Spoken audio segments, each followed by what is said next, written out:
Hey everybody, thanks for coming back to Test Tube Plus again today. I'm Trace. Make sure you subscribe so you get all of our episodes, and this is episode 2 of 2 about minerals.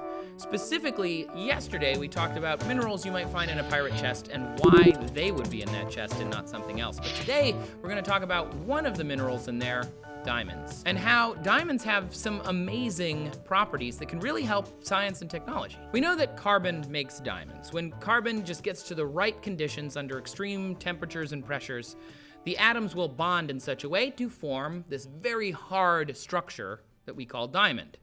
But space also has an abundance of carbon, and technology here on Earth can benefit from some of the properties of this very tightly packed carbon structure. Diamonds are found here on Earth, obviously, but they're not just here on Earth. And for 7 different ways that diamonds are advancing science, you can check out my D-News episode on it. But this next one didn't make the D-News cut, and I thought it was super cool, so I wanted to bring it here to Test Tube Plus. Scientists use diamonds and combined with lasers.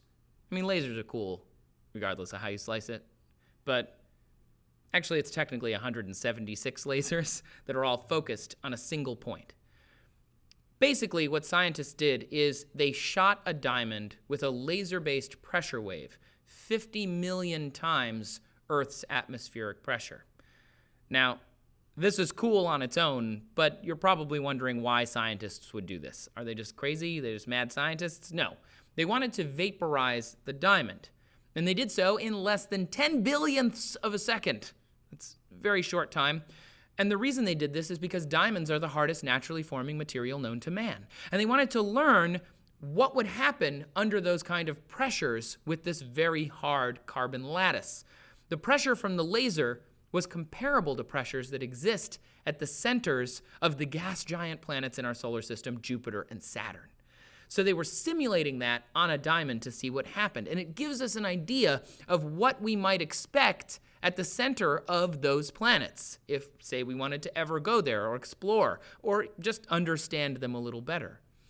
And that is super interesting because scientists believe that at the center of Neptune and Uranus are solid cores surrounded by an icy mantle of water and ammonia and methane ice. Due to the pressure and temperature of these giant gas planets and how far away they are from the sun, it's speculated that also inside of there might be chunks of diamonds. That's super cool, right? So by studying these precious gemstones that we can just find here on Earth, we can learn more and more about our own solar system. And getting to the core of Neptune and Uranus obviously isn't that practical in 2015, so there's plans to look elsewhere in the solar system for these precious gems. Because let's be honest, if we found out that there were gems floating around in Neptune, there would be private companies trying to get to Neptune and to scoop those up, which you could actually do with some things. Like, for example, the weather on Jupiter and Saturn could be fairly valuable. If you could get there and scoop up some of that atmosphere, you could bring it back and potentially sell it here on Earth and use it for applications. Lightning storms on Jupiter and Saturn turn methane into carbon. As that soot, carbon soot from the lightning storms, falls due to the gravity of the planet into the center of that gas giant, the pressure increases.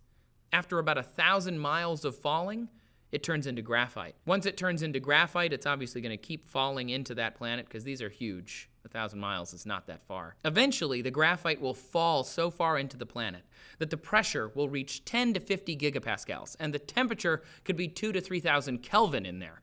And that could create diamonds 1 centimeter in diameter or even larger. We're talking 1,000 metric tons of diamonds made every year on Saturn just because of the weather. The diamonds eventually melt into liquid into the planet's hot cores, but if you could go get it, that's pretty awesome. There's actually even a theory that there's a planet, 55 Cancri E, that might be made of diamond.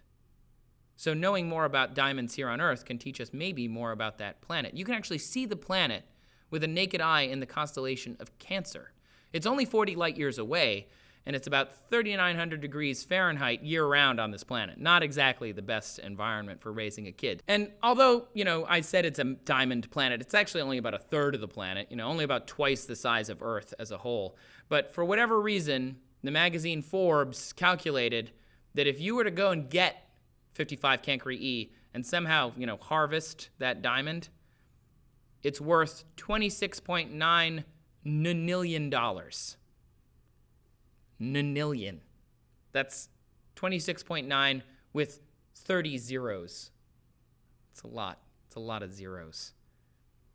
The whole global GDP is only 70 trillion. So, that's a lot if you could go get it. The thing is, space has a lot of these things that on Earth we think of as precious minerals and valuable things because of our society and also because of the skill that we use to mine and create these. But planets are just too far. It's too far to go get that stuff. Jupiter's really far away, okay?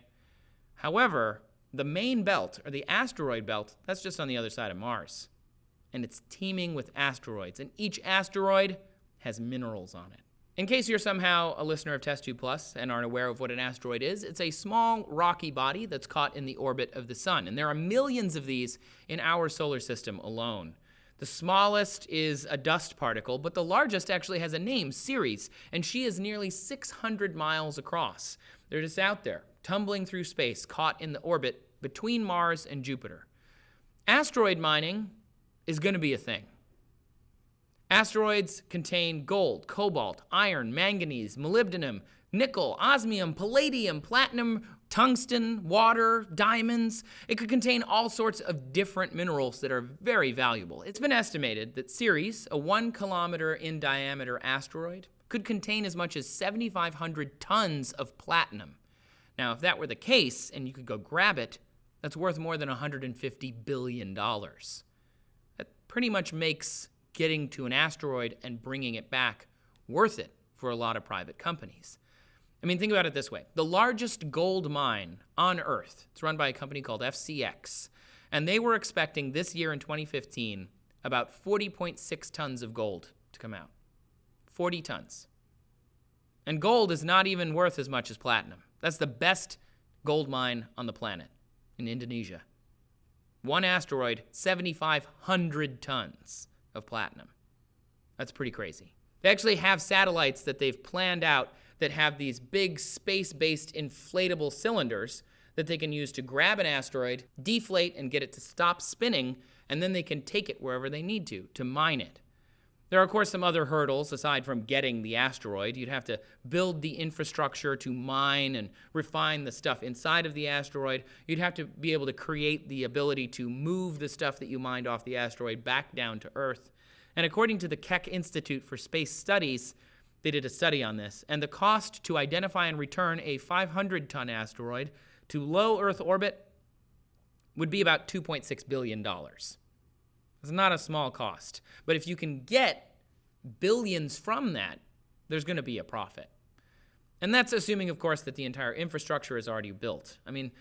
Asteroid mining is actually really, really cool. So let us know in the comments if you want us to do a whole series on mining our solar system, because we could totally do that, and I am totally down for it. So gems are precious for a variety of different reasons. One, what they're made of. Two, how they're made, whether they're cut, whether they're polished, what they look like, and why humans just kind of are drawn to certain ones. And then there are other gemstones that not only have those things, but they can actually add to our scientific exploration of the universe around us, which is pretty frickin' cool. And now I want to take a moment to thank our sponsor, K Jewelers. Every kiss begins with K. We couldn't have talked about minerals here on TestTube Plus without their help, so we sincerely thank them. And to be honest, it's a lot easier to go to K Jewelers than it is to go get diamonds from the asteroid belt or 55 Cancri E.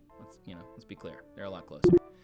Let us know down in the comments what you feel about diamond mining in space, because to be honest, some people are split on this topic. Whether or not we can even own an asteroid is a whole debate that people are having right now. So why don't we continue that in the comments? And keep coming back here to TestTube Plus so you can get more of our videos. Make sure you subscribe. You can also come talk to me on Twitter. I'm at Trace Dominguez, or you can find the show at TestTube. Thanks for watching. We'll see you next time.